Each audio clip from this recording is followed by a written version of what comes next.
things. I've been driving this train, years in this lane. There's no stopping this flame, cause I came to the game and I changed it to play how I like, rearranged it to my own domain. Yeah, I got what it takes, made lots of mistakes, taking shots, skipping breaks, feeling lost, feeling great, popping off, singing straight, never stopped, never changed. All the squad here to play, and I've got something to say, yeah. I work hard each and every day, I get lost in the...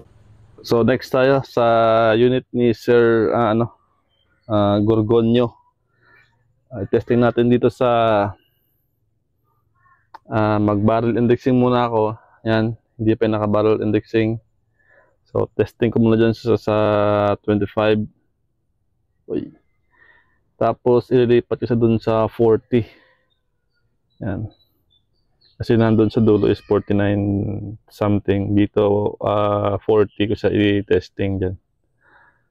So yung isa nag-testing ako dati dun sa 79, yun sa dulo. So yun yung unit ni Sir na budget meal. So bali yung tangke is yung nilagay ko yung 0.45, medyo mahaba. So depende na yan kay Sir kung gusto yung i-add on to or doon siya mag-stick sa 35 liter na 0.35 liter na tank. So medyo maliit yun. Tapos yung barrel niya is steel na brush yung loob with silencer. Yan, yung scope is EDPRS na Gen 1. Yan, medyo dumihin siya. Yung mga latest ngayon hindi na. Kasi pag kiniskis mo ito ng kuko mo, nagmamarking yan. Pero yung mga Gen 2 ngayon, mas maganda na yan. Pero natatanggal din naman. So ito is ang MB nito ngayon is nasa 910. So hindi ko pa ito na testing kung ano yung gustong MB niya. Subukan natin sa Astro na pellet. Yun, ito yung targets natin sa 40. May A, B, C, tsaka D, E, F. So dyan tayo mag-base kung saan titira kasi wala akong scope cam. So sasabihin ko kung saan ako titira, sa A or sa B or sa C. Yan. Yung internals niya is stainless steel, yung loob. Yung hammer niya is stainless steel, adjustable yung trigger niya. Ang power niya nasa low setting pa to. So nasa low setting lang, pero yung MB niya nasa 910. So pwede siyang umabot ng 1000 plus, depende sa output na ilalagay mo. Ngayon, yung output niya is nasa 19. Ang karga niya is 3000. Yan. So, i-testing natin to sa 25 tsaka 40. So, ano yung kalalabasan niya na yun? Mukhang ulan. Yan, masama yung panahon. Yung sa Luzon ngayon, grabing baha. So, ingat-ingat kayo dyan. Matindi yung baha doon sa Luzon. So dito pa on off yung hangin, tapos ulan, tapos titigil na naman. So sana hindi tayo abutin ng ulan dito ngayon, pero umaambon-ambon na. So yung barrel indexing natin is hindi pa ito naka-barrel indexing. Naka-left swing pa ito kay Sir. Yan o, naka-straight pa yan dyan. Mayroon dumi. So, hindi pa yung naka-barrel indexing. Yan, naka-hard anodized yan yung receiver natin, tapos fully CNC made. Yan. Napakakinis niyan. Ang price nito is 28.5 unit only, na hindi kasama yung silencer. Yung scope hindi rin kasama, bali unit lang talaga. So pwede siya sa blinking, tsaka sa hunting, pwede. Depende sa inyo kung i-upgrade nyo lahat. Pwede rin i-upgrade ng carbon fiber, yung panglaro na barrel kung gusto nyo, depende sa inyo. Tapos yung bat niya is pang hunting lang yan. So pero solid din naman yung bat. Yan. Ang valve nito is adjustable sa loob. Yung hammer niya, yung spring niya, tapos yung trigger niya, adjustable din yan. So wala talagang problema, lahat pwede mo siyang i-adjust. Kung gusto mo taasan yung output, depende rin sa inyo para mas mataas yung MB na kaya. Soon magkakaroon tayo ng sa slug, i-testing natin to. So ngayon, i-set up ko muna dun sa 25 at umuulan-ulan na. Yun. So yan, umuulan na. Yan yung target natin sa budget meal natin. A, B, C, D, E, F. Wala pang tama yan.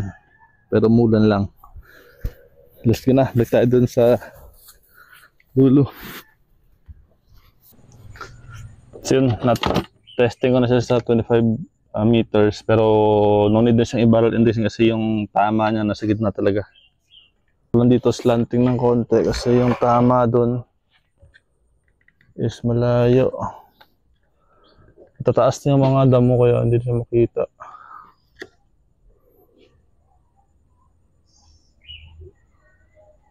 So testing ko nga doon sa A. Testing ko nga doon sa A. Tingnan ko saan tumatama.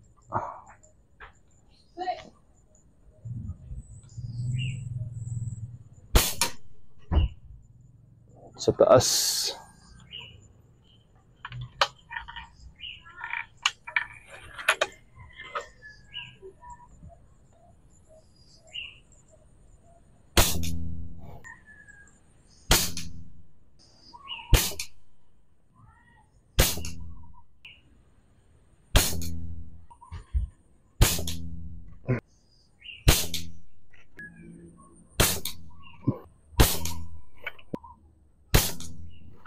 Anim.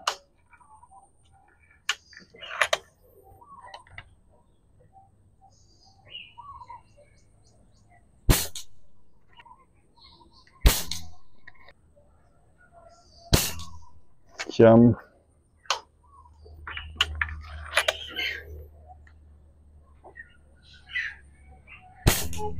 Sampu. Yan, 10 shots.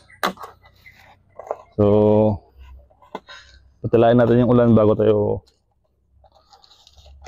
natin kunin dun sa dulo.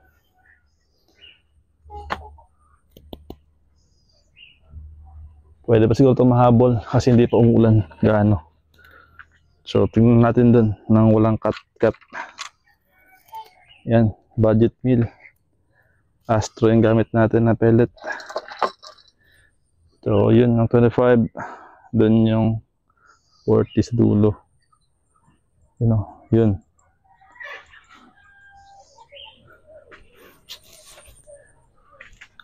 Habang di pa umuulan, kunin natin doon. So, wala tong cut para fair. Ito yung kapalit kasi wala akong scope cam. Kasi pag may scope cam, kita ninyo kung real time na pumuputok talaga. Kita yung impact, kaya walang problema. Pero ito, wala akong scope cam, kaya mahirap siya. Kaya hindi ko to kinakat para talaga transparent kung ano yung tama niya. Ganun talaga.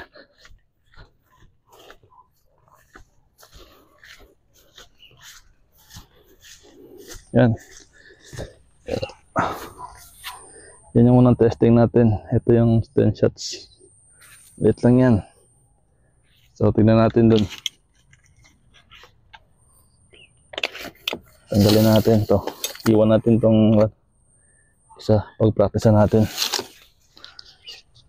Yan. So, balik tayo dun. Ito yung tama niya sa 40 yards. Yan.